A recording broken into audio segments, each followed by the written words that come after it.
Has there been a team this season that has flown more under the radar than the Florida Gators? We've spent all season, it seems, talking about who's at the top of the league, right? Is it Kentucky? Is it Tennessee? Is it Auburn? We've been focused on the great stories out of Columbia and Oxford. We've spent time talking about Nate Oates and Alabama. But Todd Golden's squad, I cannot think of a team in the Southeastern Conference on the hardwood this year that has flown more under the radar, that has gotten so little attention, especially when you think about this is very well could be a team that we see making a deep run in March. Florida, you had my curiosity. Now you have my attention. A massive win by the Gators last night, guys. We talked about before. It's one thing to pull the upset on the home floor, right?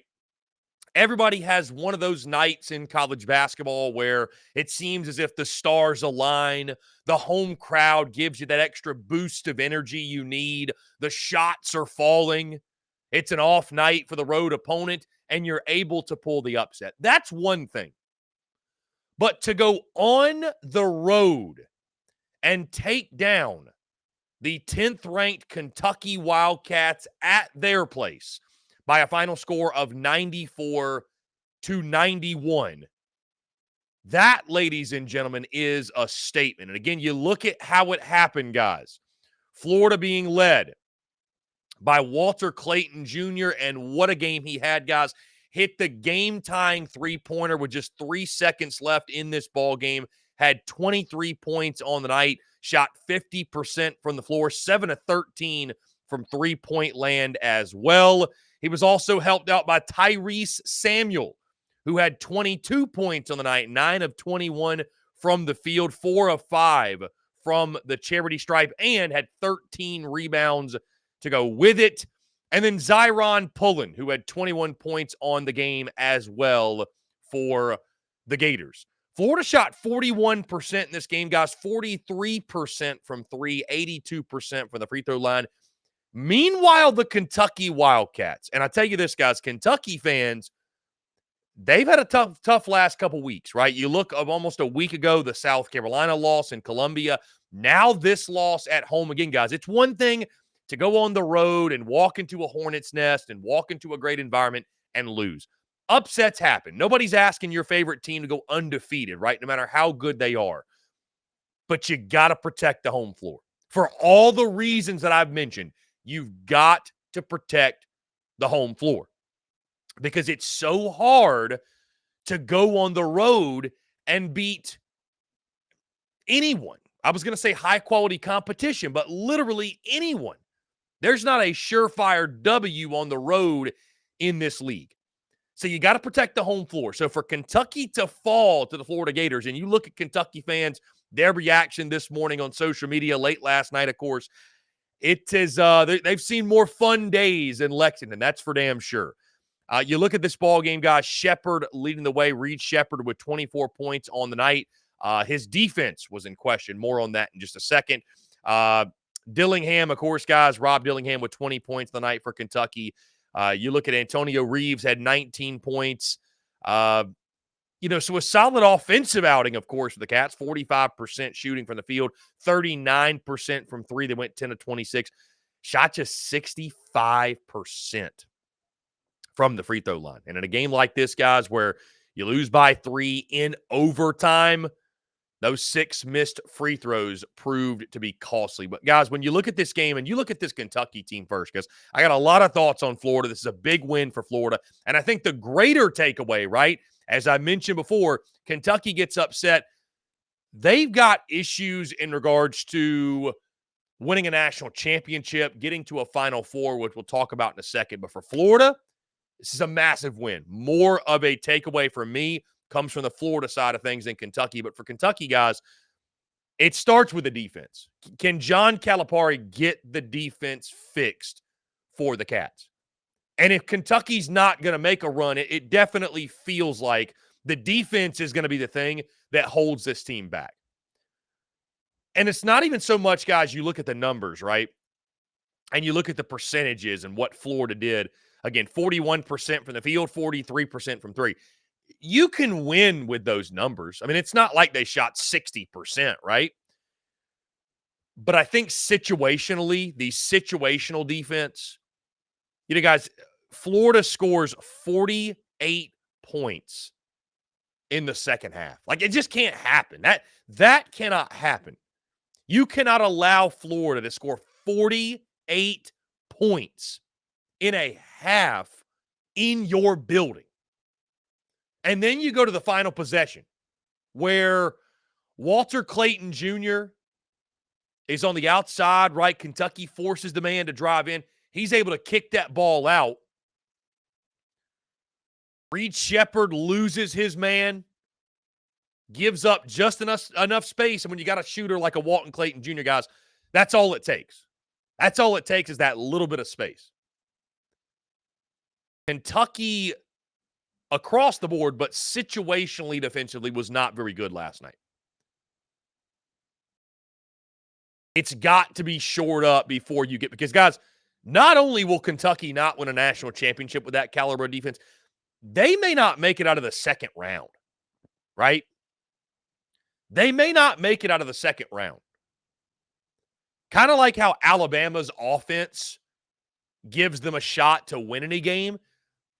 As good as Kentucky is, as talented as they are, Kentucky's defense gives them a chance to lose every game they play in. Every single one of them. I don't really feel confident anymore with Kentucky from the standpoint of what are you going to get defensively? Are you going to get enough defensively?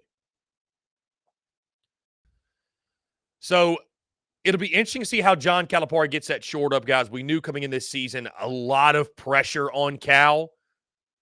It's been a while since Kentucky's been to a Final Four. It's been a while since they've made real noise in March, which doesn't feel right. It's weird. Kentucky, of course, is one of the blue bloods of college basketball. And I'm not saying a conference loss to end the month of January, right? At Kentucky, you're judged solely off what you do in March. You're judged solely off of that. John Calipari will be judged solely off of what he does in March Madness this year. But as you go along through conference play, you see the chinks in the armor that have to get fixed. And that defense has got to get shored up. Guys, on the Florida side of things, and again, that's, I was talking earlier, my bigger takeaways are from Florida because I just, and maybe this is my own personal fault, I cannot think of a team that, admittedly, I've slept on more than Florida. Florida used to be dominant, used to be elite at basketball, right? And maybe it's because we're getting lost in the Billy Napier chatter and then looking ahead to Florida baseball, right? Preseason ranked number 2. Basketball is just kind of it's just there. Florida's going to be okay. Maybe they're going to be a 500 in conference play type of team. But all of a sudden, guys, you look at the Florida Gators and you look at what they've done to this point. 15-6 overall. How about 5-3 in SEC play? How about winners of 5 of their last 6? Starting back on January the 13th against Arkansas, they beat them, lost in ugly fashion to Tennessee, but then have rattled off 4 straight wins against Mizzou, Mississippi State, and then back-to-back overtime wins against Georgia and Kentucky. And the Mike White transition, right, their previous coach who's now at Georgia, the Mike White transition, I mean, it's been a rocky couple years for Gators basketball. Florida basketball has not been up to the standard that I think most Florida fans have for it. Florida's an interesting place to where Florida prides themselves on being an everything school, right? They're not just, okay, well, we're a football school. We're a baseball school, but we like football, but we like this. Florida prides themselves on being an everything school. So there's not a sport where I think Florida fans are okay with, well, they're just kind of there, and it kills time between the end of football season and beginning of baseball. Florida has won national championships on the hardwood. So to see them at this point where it just kind of feels like Florida Gators basketball of late has just kind of been there, has been interesting to say the least.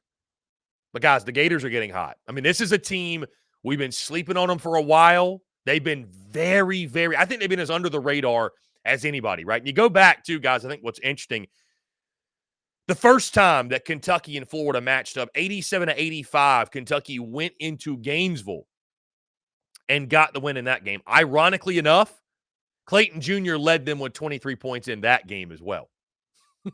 So kind of funny how deja vu, but this time Florida gets the win. But when you talk about, guys, Todd Golden in his second year, the head coach of the Florida Gators, this was his signature win. This was the type of win that Todd Golden needed to have, right? When you talk about building a program, getting Florida back to what they've been before in the hardwood, it's wins like this. It's games like this. The way that you can sell this in the transfer portal, the way that you can sell this in recruiting. It's a great sign for the future of Florida Gator basketball. And again, a massive win for Todd Golden. Truly that signature win. Because even right now, even before last night, guys, Florida had been a nice story, right? Won a couple in a row. But I mean, their SEC wins, with all due respect to these teams, had come against Arkansas, Missouri, Mississippi State was a good one, and then Georgia, which was at home, and Florida nearly blew that game. So to take down a top 10 opponent on the road, I think I saw it was the first time Florida's beaten a top 10 opponent on the road since 2003. Okay? Since 2003. A great sign for Florida Gators basketball under Todd Golden's leadership. Guys, I'll tell you this, I won't be sleeping on Florida anymore. Florida won't be under the radar for me anymore. I am very intrigued and very excited to see how, now it's about how do you respond, right? Especially you got a tough road game upcoming at Texas A&M on Saturday. That game, 4 o'clock Eastern tip on ESPN2. Texas A&M, a dangerous team in their own right. They've been disappointing. But you got Buzz Williams. You got a chance. Can Florida go on the road and handle their business? Right? Then you got Auburn upcoming. Then you take on LSU at Georgia. The schedule goes on and on. Florida's a team, though. Florida's a team you look at. I think it's probably still long shot odds. But this is a team we could be talking about on the bubble as we navigate through the month of February and get closer and closer to March Madness. But last night's 94-91 win over the Kentucky Wildcats, guys, not just great for the short term and the bubble picture and getting Florida basketball in the 2023-2024 season more on the radar, but a great sign for the long-term future of Florida basketball in the Todd Golden era and getting the Gators back to the top of the college basketball world once again.